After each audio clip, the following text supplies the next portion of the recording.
Assalamu alaikum and welcome to the weekly parenting show on Inspire 105.1 FM. Your host tonight is myself, Sister Naveed, and joining me for tonight's show are sisters Shabina and Sister Musarat. Assalamu alaikum to both of you. Welcome, salam. How are you both? Alhamdulillah, I'm doing good. Are you okay? Yourself? Yeah, how are you? Alhamdulillah, I think the nights are getting longer now, aren't they? The days getting shorter. So I can feel the difference. It's getting a bit more nippier, I think, out there. And also the salars are coming closer together, aren't they, in the evenings? Yeah. So, yeah, alhamdulillah. But it's nice. I like the winter. How about you, Musarat? How are you? Alhamdulillah, I'm good. Alhamdulillah. You okay? Alhamdulillah. Okay, out there for the listeners tonight, inshallah. If you want to give us any feedback, leave any suggestions, any comments, or any future show topic ideas, please feel free to do so on 07779 481 That's the WhatsApp line. Our show should be aired on Facebook and YouTube as well on the Inspire FM Parenting Show. So please feel free to listen back and also to share the show and to leave any comments and feedback in regards to the show as well.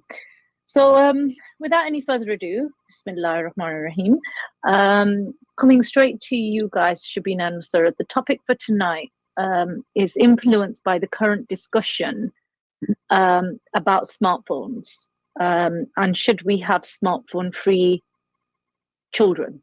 And should children have a smartphone-free childhood? I mean, I've got my opinions. You both know my opinions, and I'll bring them in as and when. But just coming to you both first, when you saw this coming up in the news or the research in regards to it, or have you even heard about this before?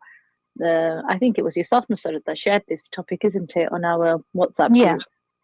Yeah. What were your thoughts? I'll come to you first, Musarat. So, what were your thoughts when you came across this? I had shared about the campaign that's going on across schools, and it's not only limited to an area, but it's spread across the schools all over UK. Okay. So it's basically a consortium of schools that are encouraging parents to go smartphone free. Basically delay, advising them to delay giving phones to their children, at least until the age of 14 years. Yeah. So when you came across this campaign, what did you think? Did you think, God, I should have been doing that, or I'm already doing that, or thank God, schools and parents are becoming aware of this? What were your initial thoughts when you came across the campaign? Did a parent share it with you, or did you just come across it yourself? Yeah, my children's school parents group, they shared it. And Alhamdulillah, I was happy that, parents are becoming aware of it. I myself did not give a smartphone to my eldest one, didn't care until after she passed her GCSEs. Oh, okay. And even my second one, I had to give him because the school encouraged them to use it in class for research purposes. That's the only reason I had to give him. Okay. Yeah, otherwise I wouldn't have. So is that your, not mentioning school names, but is that your second child's previous school, or I know you moved areas for a new school? No, the current school he was in. The current school. Oh, wow. Okay. So, coming to yourself, Shabina, it'll be interesting. I don't know, the parent head and the teacher's head, from your perspective, what are your thoughts? I mean, when I came across that, where the head teacher is encouraging parents to delay giving smartphones to children, I think it's a good idea. I think it's refreshing to hear that they've noticed that there is a problem, because as a teacher, obviously, it's very obvious that most of the problems that happen in school, most of the bullying, it occurs over the phone. It occurs on social media. She said this, he said that, they said this on this, they've taken a photo of me, they've shared it here. Most of the problems come come from social media, come from these smartphones. So it's a nice idea that that school in particular is doing this campaign. Will it work? I'm not convinced that this will work in our society. We have a lot of problems. We have a lot of parents out there choosing the easier route and just giving all out access to phones, devices, and just because it's easier to do that. So I'm not convinced that it will work, and that lots of parents will not give phones to children. But it's nice that the idea is being raised. Yeah. So in terms of something that you just mentioned there, Shabina, about the fact that most of the bullying occurs over the smart technology. I'm going to use the word technology and not just the smartphone, because the campaign is very specific to smartphones. And I think one of the things that's really important to highlight straight away is that the issue isn't the little piece of technology itself, but the issue is what it contains. And what it contains are certain apps that allow children to socialize and mix and have interaction. And those apps are available on other devices too. So it's very important for parents to understand that you might not give your child a smartphone, but your child might download the apps on their laptop, MacBooks, or whatever it is that they have, and they could still be on certain apps, such as, I don't know, Instagram or Snapchat, and still be getting themselves into trouble. So that's one thing for parents to think about, that the campaign is a smartphone-free, childhood campaign or a parent pact that they want to create, specifically around the phone. But that doesn't mean that children can't have access to what the phone allows them access to. And you're right, 84% of bullying, according to Ofcom now, between the age of 8 and 17 is via the smartphone or the smart device. That's a big percentage, 84%. And I think what's really important also is to, understand, and this is whether it's from a parenting coaching perspective for me, or whether it's even being a parent, that there's no break from school anymore. Shabina, we've done a show similar to this. I'm sorry, maybe I have with you as well in the past, where we talked about, I remember Fazilat being on one of the shows with us and talking about how in the holidays, there's no break from school friends. Whereas in the past, we would have a half term and then we would have a half term break for a week, or a term break for 2 weeks or 6 weeks. And the school friends wouldn't really, the school year group aren't going to have any interaction amongst themselves, apart from a select one or two over the holidays. So it gives you breathing space. It gives you time out. You don't get that. So would you guys agree that sometimes, or maybe most of the times, most of the issues happen online? Maybe, did they take place, in your opinion, more? This is just our opinion, it's not research. Over the holidays, and then kids, I mean, you're the teacher, Shabina, and then kids come back to school and they want to, get into fights or... Yeah, I mean, holidays, weekends. Oh, okay. Wow. Yeah. Even weekends. Things will be said on a Friday, then it's, added extra over the weekend. By Monday, there's a altercation about it. Yes. This is what would happen. And this is one of the main reasons why I myself, as a parent, I have given my children a phone, and it is a smartphone. However, I am very clued up on how to control that. So this is why I would say, if you are in a situation where you have to give a phone for, say, you need to make the contact with them, if you can, give them a brick phone, the normal Nokia phones. But if you can't, and you want to give a smartphone, you need to be equipped. You need to be equipped in how to control everything on that phone, how to have parental control over it, whereby you can't just add any numbers, whereby there's a screen limit on there. You can't just download apps without our knowledge. Permission. Without our permission. And everything has to be very controlled, bro. And it takes effort to do that. If you're not willing to do that, don't give them a phone. Okay, I'm gonna come back to you on that. Musarraf, any thoughts?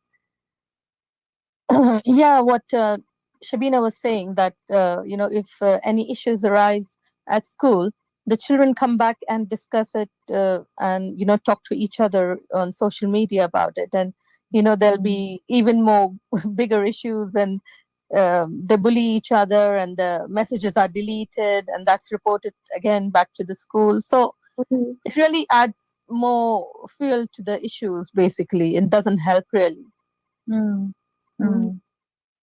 Coming back to this point that you raised about being equipped, and being glued up on how to control that.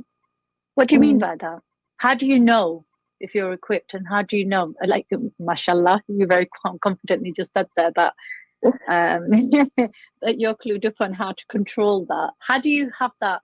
Well, with the iPhone, you can have parental control. So we limit what time you're allowed to go on it up until. So like the phone, you can't really do anything with the phone after 7:00. So I'm referring to my daughter's phone. Can't do anything with it. You can't go on WhatsApp. You can't message anybody. You can't. So it's sort of like shut down by that time. And then there's also a limit on how long you can use your phone. So throughout the whole day, 1 hour. So whether that's any sort of communication you want to do, it's only 1 hour. So that's also limited. There's that control of being addicted to the phone, which I don't want. Yes, you may want to have a small conversation. You may want to contact me or your friend. That's fine, so long as there's a limit to it. And you can't just be browsing anything. You can't download any apps. Social media, that's all blocked. So in that sense, you have to be able to do all of that and put all of that in place. And you have to be clued up with technology. Okay, so that's the rule. Otherwise, they find their way around. Yeah, they do. So that's the rules. Yeah. And then I assume, and you can correct me if you think I'm wrong, but then there's the making sure that you follow up what you're saying. And that's really important, isn't it? So you've got the locks that naturally come into play. So you don't need to physically ensure that you're doing it.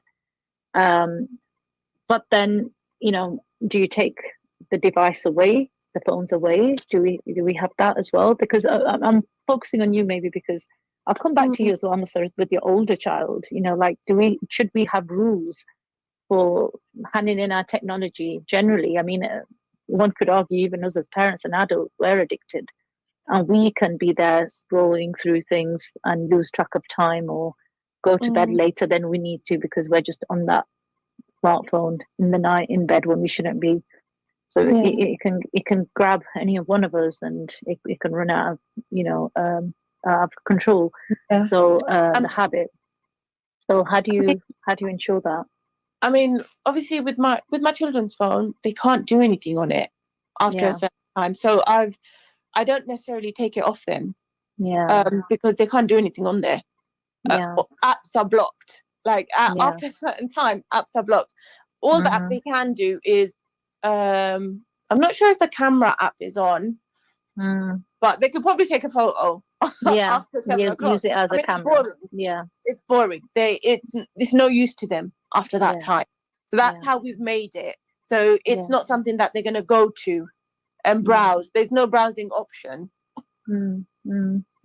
Okay, alhamdulillah. Yeah. So those parents that do make the decision to give the smartphone to their children at a younger age, there are ways around it. And of course, it's a decision that a parent makes, or parents make, hopefully jointly. But at times, there is the cases where one parent might buy the device as a gift for the child, and the other parent's like, what have you done? And it's too late. And then you have to put into place mechanisms of how you're going to make this work. Which is also the option as well, which is what you're giving out there, that it's not like as if the child's been gifted this smart device. Not that I think such gifts should be given by aunts and uncles and neighbors and family friends, but if that situation does occur, you can apply control. if one parent thought it was a good idea and just went and picked one up and had a moment, and the other parent disagrees with this, there's also ways of controlling this and working their way around it. Okay, if we move on to the age 14, which is what they're suggesting about the age at which, and they're saying end of year 9 is maybe the right time for children to be given smartphones. What are your thoughts on that? Who wants to go first? Shabina, go on. I think, not all children are the same, and even age 14, I don't think it's appropriate. And it's not just about giving a phone. It's that social media aspect. That's my biggest fear. And that's something that my daughter's asked me if she can have Snapchat. No, absolutely not. She's in year 10 now. She's not going to have any sort of social media activity. I don't want that. And I think that's been the hardest. That's one of the biggest struggles that parents face, because so many children, even older, are on social media, and younger children are on social media. And I find it quite shocking. I find it really shocking when we see year 7 students on Snapchat, or they're on Instagram and they're posting things. I just find it so bizarre and really shocking that parents allow it, and that they are okay with this, or are oblivious about what's going on, what their children are posting, sharing, viewing. It's limitless. When they give them a phone, it's literally limitless. And it's very dangerous. So it's nice that school is raising the issue. But is 14 too young? Yes, I would say so. I think it still is very young. Yeah. So, what are you thinking? In the beginning you said that it's not only about smartphones, but also the devices.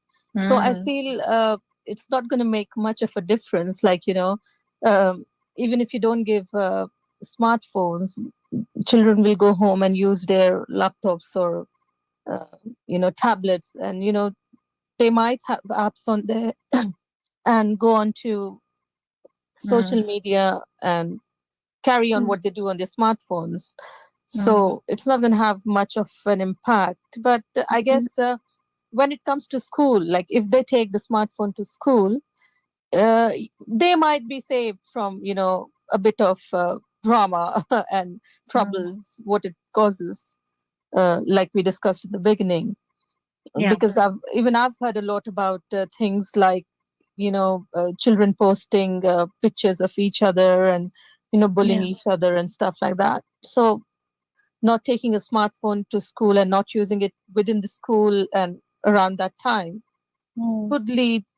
could have a positive effect, a little bit, but not much, I guess.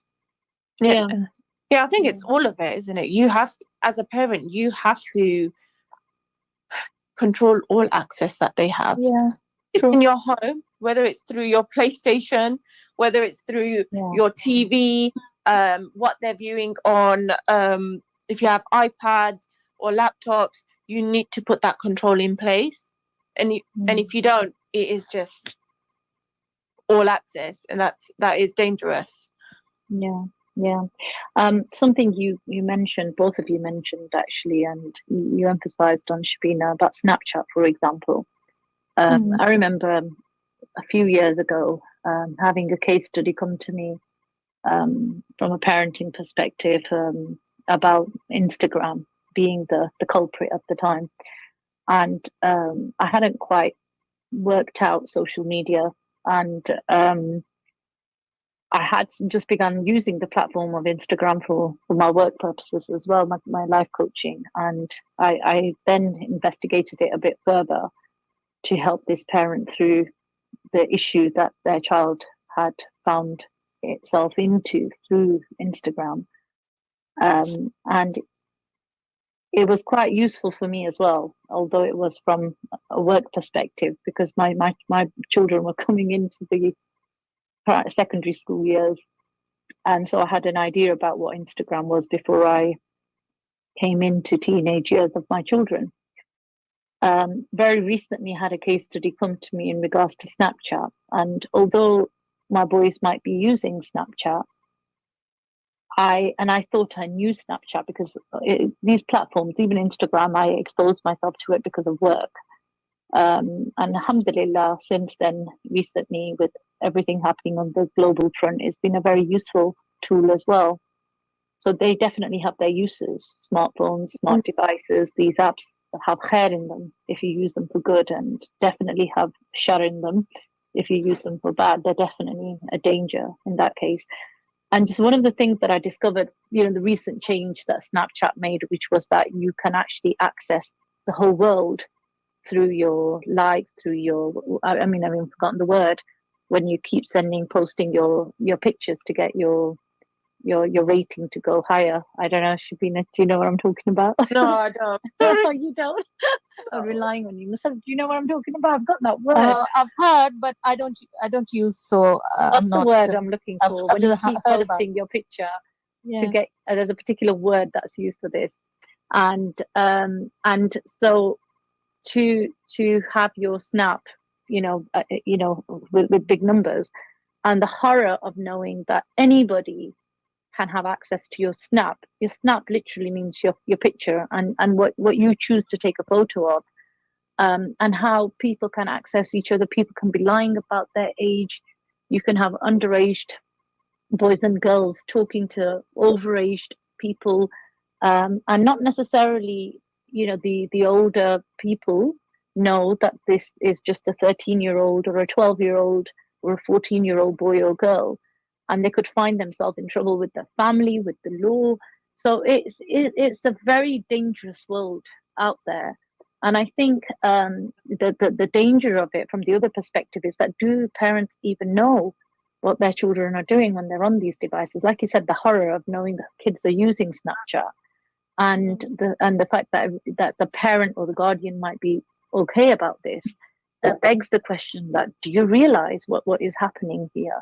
Do you realize how much access worldwide your vulnerable child has? So there's a growing movement to say no, and I suppose that's one aspect and one element, and the other element would be, are they addictive? Before we move on to giving into the peer pressure, are they addictive? Do you think that they are addictive very quickly?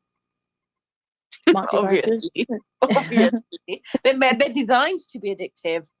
Yeah, they're designed to make you addicted to that and be like zombies and just be on your phone. So yes, carry on scrolling. Addictive. Yeah. And they quite addictive for even us as adults, I would say. They're that's how dangerous they can be. That if you're not somebody who's very particular with your rules and your timing, even you could become quite addicted to it. Right.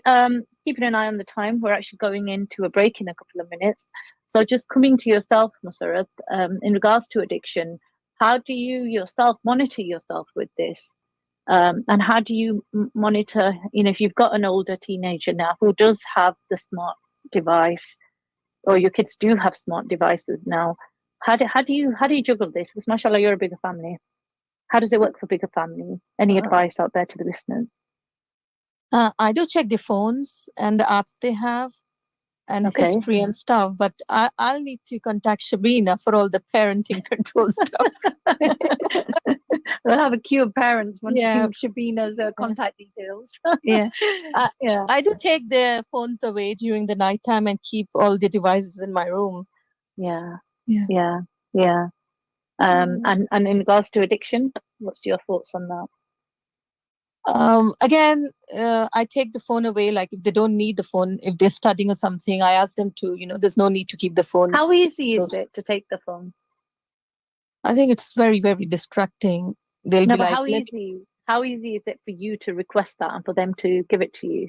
Because some parents, I can imagine, it's probably a massive struggle. I think it's fine. They just give it because they say we're not doing anything. So alhamdulillah. Alhamdulillah, because I've heard of case studies where This program will continue after the break. Continue listening to Inspire FM. Inspire FM. Inspire 105.1 FM.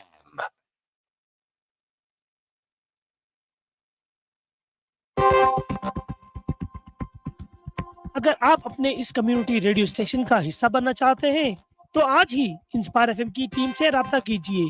Phone करने के लिए 01582481810 या फिर email कीजिए info@inspirefm.org।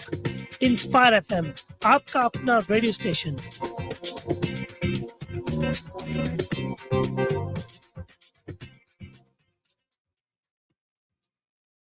A large and elegant wedding and events venue in the heart of Luton, catering for up to 1,200 guests, with a 5-star food hygiene rating, plenty of parking, bridal suite, family rooms and prayer facilities. Crescent Hall's the perfect venue for your wedding, events, parties and conferences. We have some great offers for summer. Contact us to find out more. Call 01582 723386. Email bookings@crescenthall.co.uk or search for us online and social media. Crescent Hall, Luton. Conditions apply.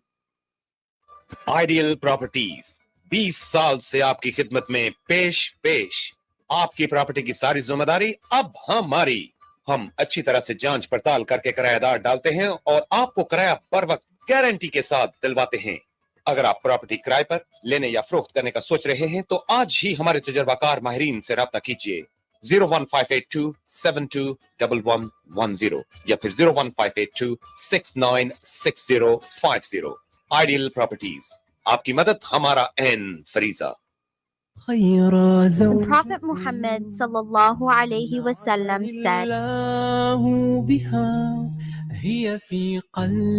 the most blessed nikah, marriage ceremony, is the one with the least expense spent on it.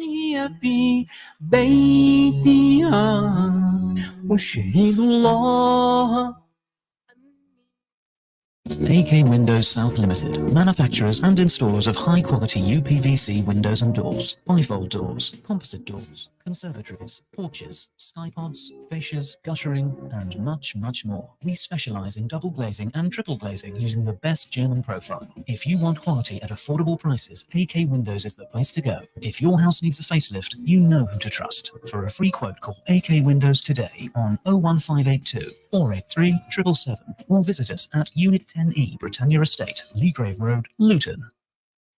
Did you know that over 361,000 children die every year due to lack of clean water? Clean water is not a luxury, but a basic human right. UKIM is working to end their suffering by providing clean and safe water. Make a difference. Provide clean and safe water with UKIM. For donations, call now or visit ukim.org. From the heart of Bedfordshire in Luton on 105.1 FM. This is Inspire FM News.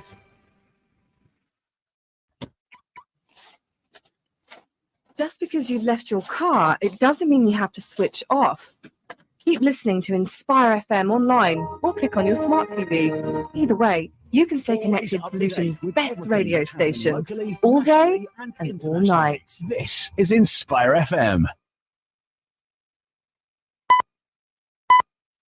From the studios of Inspire FM, the time is now 7:30.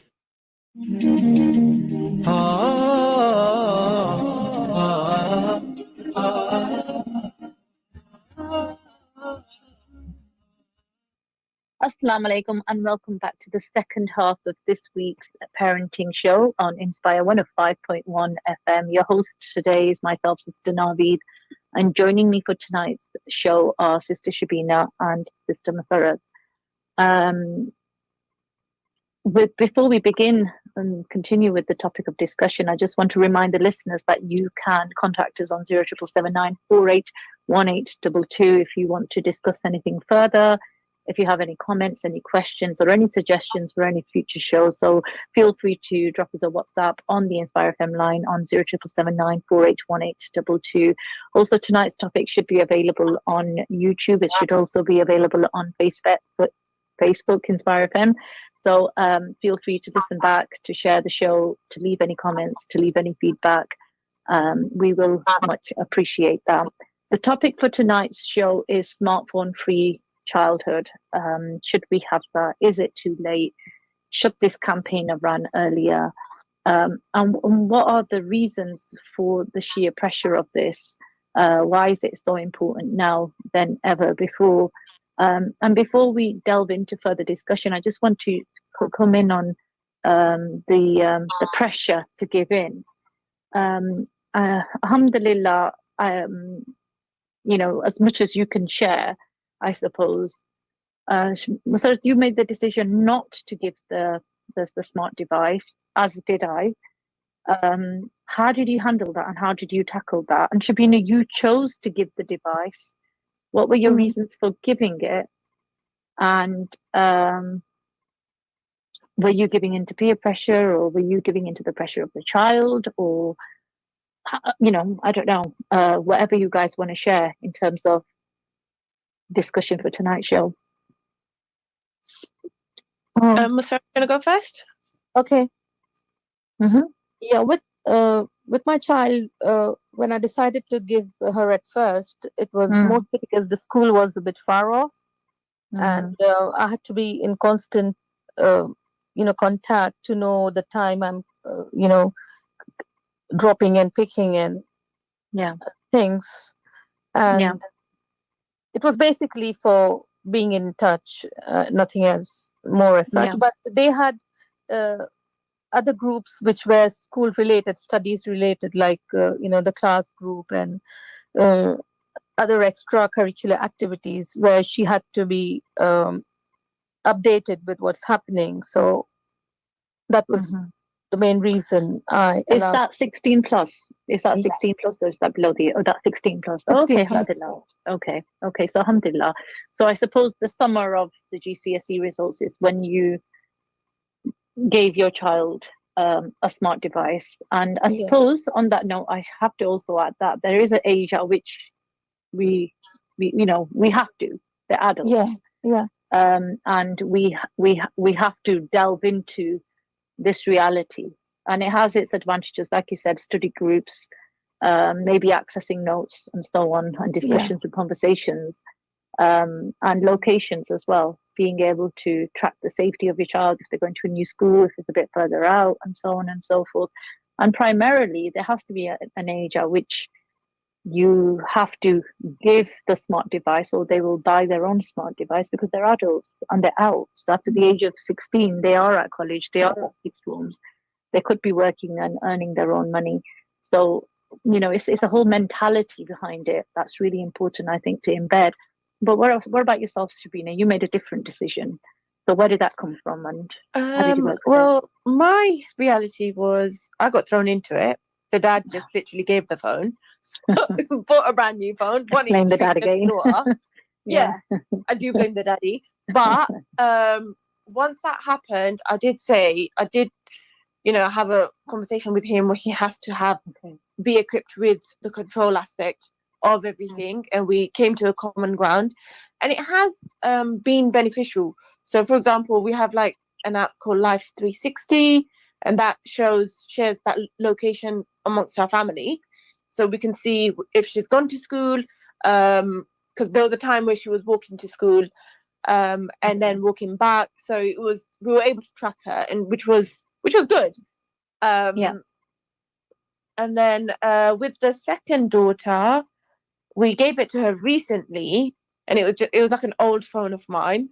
And we thought, okay, let's give it to her with the same controls in place, because I'd have to call them after school if I'm collecting them, if somebody else is collecting them, etc. I have to make that sort of communication. So that's why we've given it to them, but obviously with all the controls. Now, did they feel peer pressure to have a phone? No, I don't think so. Do they feel they need to have the latest iPhone? No. It's alhamdulillah, they're not like that, and they don't feel the pressure to have the latest thing, or show off about a phone or anything like that. They don't. They're not like that, and a lot of the times they forget it. They forget to take the phone. So it's not so important in their life. If I felt like, oh, the phone is the be all and end all for them, I'll be really worried. Yeah. If I felt like I can't take the phone off them for some reason and they're being secretive, I'd be really worried. And that would concern me. But alhamdulillah, it hasn't been like that. And it's been okay. Can I skip a question? I mean, I will come back to you, Musarat. If you've got any thoughts, please just jot them down, and I'll come back to you in a minute. But why do you think they didn't feel the pressure, or even for having a new smartphone? Because, God, it's a domino effect. One thing leads to the other, to the other, to the other.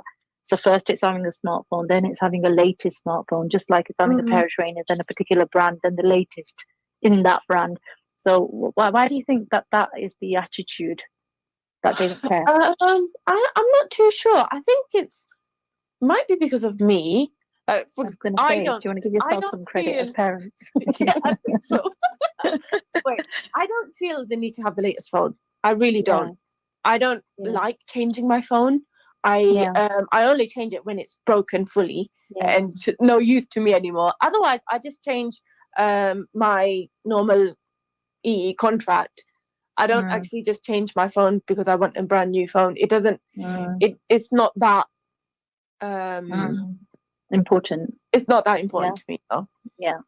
So I think that's where they are as well. It's not that important to them. It's not. Yeah, it's not something to show off about, and they don't like being like that as well. Yeah, it's not their natural character and personality. Yeah. Okay, that's quite easy. So we'll come back to that question a bit later. But Masara, what are your thoughts?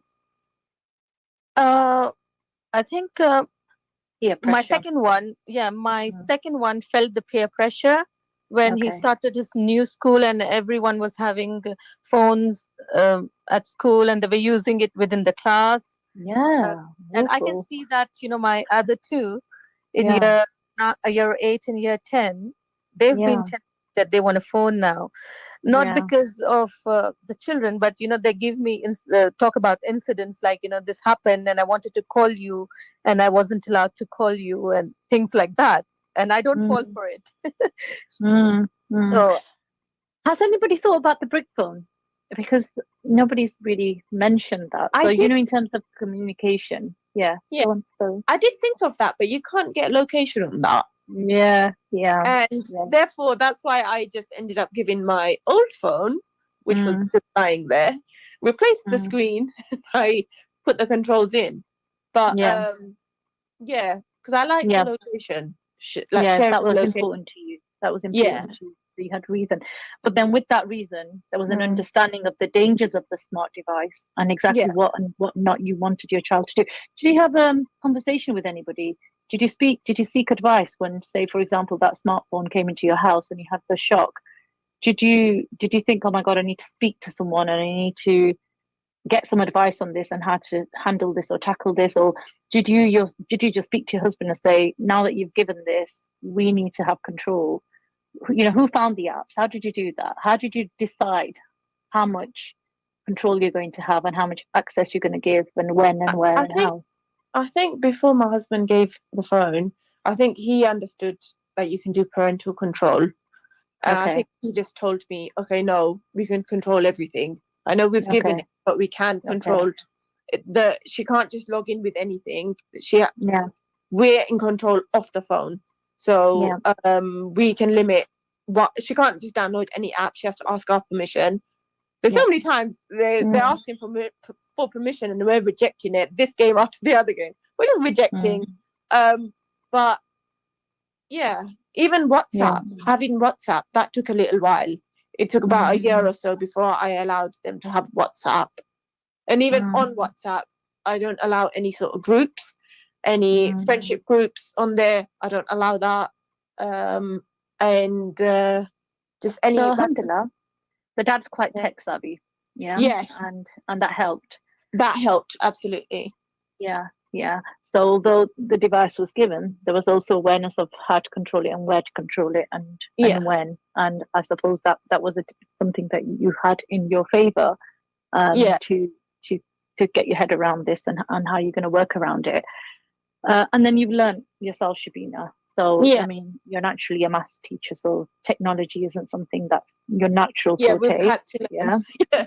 You've had to learn, and you've made effort to learn. And I suppose the connection to that is that the reason why you've learned is because either you really love your children and you don't want any harm to come to them, or there's a sense of accountability to Allah subhanahu wa ta'ala that, you know, I need to ensure that there's protection and security and correction in this. Yeah, absolutely. Because ultimately, you know, our children, they're an amana to us, but they can take us to hell. And their behavior, how we treat them, how we raise them, how we neglect them, or, you know, teach them, what we do with them, that in itself is a test from Allah. And them being in our lives, it's not just, it's not easy. It's not easy to raise children. It's not going to be easy. It's hard. And we have to make that effort because they're in our lives and we're here for, you know, we're here for one purpose, isn't it? To worship Allah. And that is ultimately what it has to boil down to. How are we worshipping Allah if we are neglecting these sort of aspects and not thinking about it? Not putting that effort in. No, absolutely. Those limits, those boundaries. And I think another element of that is that in life there's always limits and boundaries. We have to always work within boundaries. So the topic of discussion isn't necessarily about raising our children. Smartphones are evil, no to a smartphone, no to all the apps, but rather no for now, because we need to mold ourselves and we need to gain further understanding and maturity in these primary years of interaction, of human communication and human interaction. We need to limit our distractions as we're nurturing ourselves with limits and boundaries for the sake of Allah subhanahu wa ta'ala. And it's not no forever. You are going to have this, but you need to first gain some maturity, some understanding, some direction and perspective, because we're very lost in the wider society, aren't we? We're very confused about how free are we and how much choice do we have and where do we draw the line on our freedom and our choices, and where does Allah subhanahu wa ta'ala fit into it all, and what is our sense of accountability and who are we accountable to? Because in the wider society there's a sense of how there actually is no sense of accountability to anyone, because you do what you want to do, when you want to do it, how you want to do it, how it makes you feel good. So it's very selfish in the way that we function. It's about me. And we're actually taking a step back and saying, 1, have patience, 2, have resilience, and 3, let's establish our limits and our boundaries with an understanding. Because if we don't have a sense of accountability and we can't connect it back, then we're not going to appreciate the limits and the boundaries. And hopefully, when you come to that age of giving, and I agree with you, Masarrat, I myself gave my first child, you know, his smartphone, not that he didn't have access to certain apps via other pieces of technology as and when they had them for a little while, like you said, it should be in a limited control, but the actual smartphone was actually gifted to him in the summer holidays after year 11. And even then we have a family atmosphere of, you know, there's a limit, there's a certain level of boundary that we have to remain within, and nobody goes to bed with technology in their bedroom. So and that is a rule that has to be applied throughout. So even if it's a TV in your room or a laptop in your room, or a smartphone in your room, there has to be certain rules. Some families might have rules such as no food in your bedroom because, you know, mums just hate this or dads hate this, and that's just a preference. Whereas these pieces of technology can actually be dangerous. And just like we've said in some of our previous shows, that if it's makruh to be out after dark, then why would we allow the outside dark world into our children's bedrooms at night, making them vulnerable with a smartphone next to their bed, because they need it for their alarm to wake up for Fajr or to wake up for school. We've had this discussion on previous shows, inshallah. So limits and boundaries and the sense of accountability and reference point is really crucial, in my opinion, for your teenager to appreciate and understand why you're saying this, why you're doing this, that you're not just an evil parent that's depriving them of something that the majority have and they're not allowed to have. What are your thoughts, Sarah? I was thinking when you said that it's not only, for the younger children, at least it's easier to, keep an eye and have all the controls. But as they grow up, I think they're more sneaky and become expert at, playing with the technology. Because when I came across the data about, use of smartphones, it said that 97% of children have a smartphone by the age of 12, and 46% of adolescents reporting that they are online almost constantly. So that's like a big number. Massive. It becomes a big distraction, especially like after 14, when children have GCSEs and then A levels, which is very hard. And it's a time where they have to focus on their career and education and grow in life. And if phones become a distraction and an addiction, obviously it's going to be a hindrance. Absolutely. And I think the connection about the maybe a discussion here is one of liberal pressures versus the Islamic perspective. I remember when we first had this conversation in our household, in my eldest son's year group, I think he was the only child that didn't have a smartphone. And I remember at the beginning in year 7 when we had this conversation, when he got given his brick phone, for that conversation, a communication of a text message of where I'm picking him up from, where I'll be waiting for him. I've arrived. I'm running late. I'm, going to be 5-10 minutes late. I'll see you here. I'll see you there. So those quick messages were via a brick phone. And that, there was conversation at school. Oh, how come, you don't have a smartphone?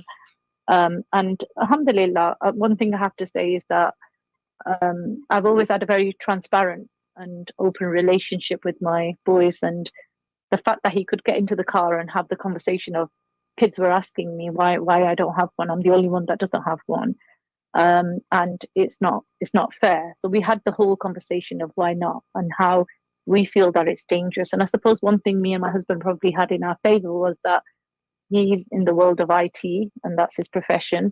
And I myself, I'm a graduate in information and communication technologies.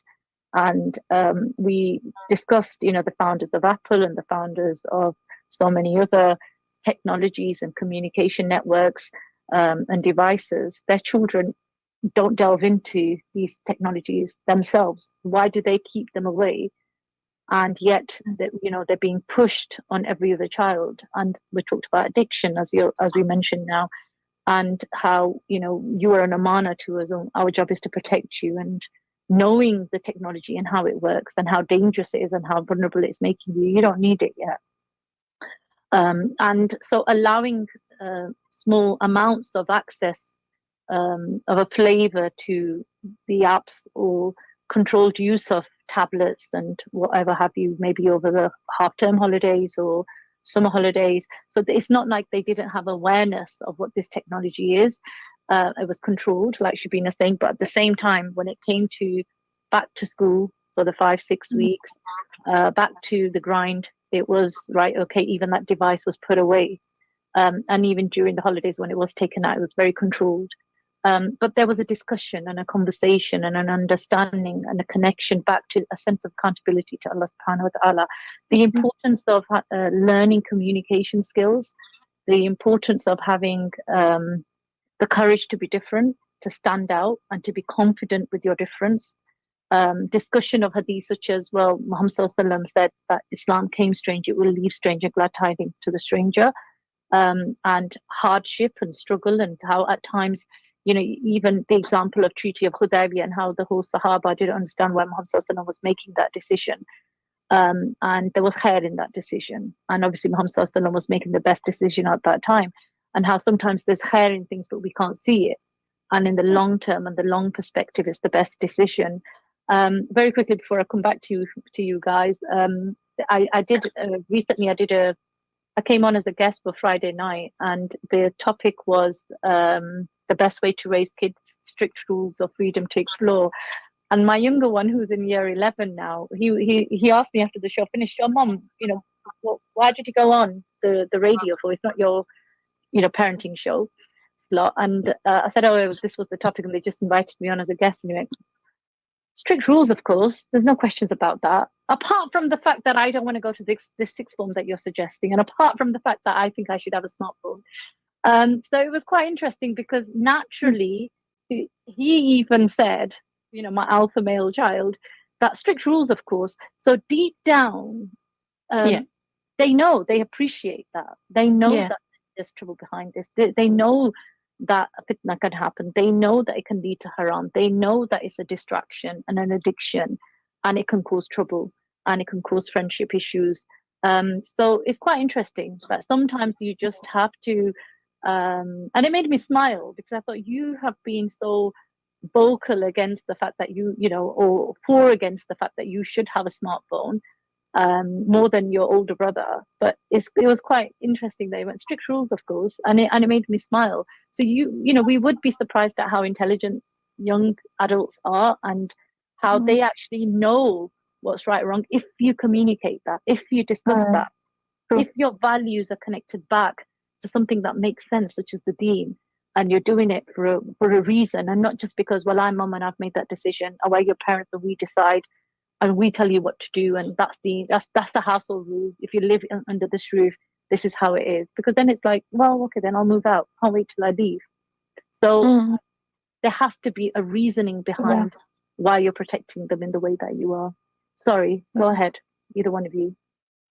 I was going to say it's true. Strict rules, of course. It reminds me, I had a conversation with my daughter. She raised it. She said that her friends think that I'm really strict. And one of them even thinks that I hit her. She laughed about it.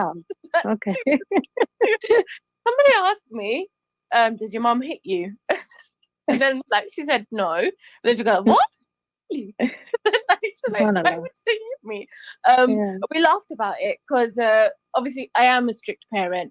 And once when she was asking me, why can't I have Snapchat or this or that, and then I've explained it to her, and then we were discussing about being a strict parent or not, and then I said to her, look, at the end of the day, on the day of judgment, me and you are not going to even recognize each other.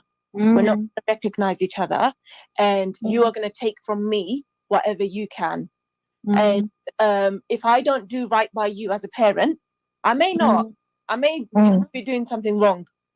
But this is how I understand it, and this is how I think it is best. And you may raise your children differently, and that's okay. But this is how I understand it, and I need to be sure that by Allah, I have done enough, and that I have done enough as a parent.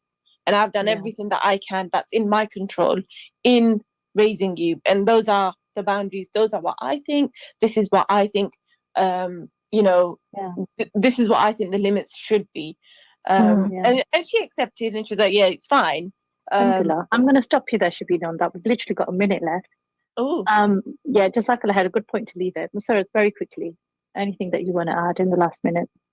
Yeah, from Islamic point of view, Allah subhanahu wa ta'ala has made us the shepherds, and we have to look after our flocks. And what I tell my children is, your free time is going to be questioned by Allah subhanahu wa ta'ala. So as your youth. So we have to be very mindful of how we are spending our time and our youth. That's something which we are answerable. Yeah. And just to finish off, Jazakallah to both of you, and Jazakallah to the listeners. We could have spoke so much more on this issue and topic, but it's connecting it back to a value. It's having an understanding of accountability and explaining to the youth of the decision that you're making and why you're making it. And hopefully understanding that for yourself as a parent, that why do you want to protect your child? Why do you want them to not be vulnerable? And why is it that you're making these decisions that you're making? And hopefully you can then work together as a team. أقول قولي واستغفر الله. جزاك الله خير to both of you and جزاك الله خير to the listeners. Assalamu alaikum wa rahmatullahi wa barakatuhu.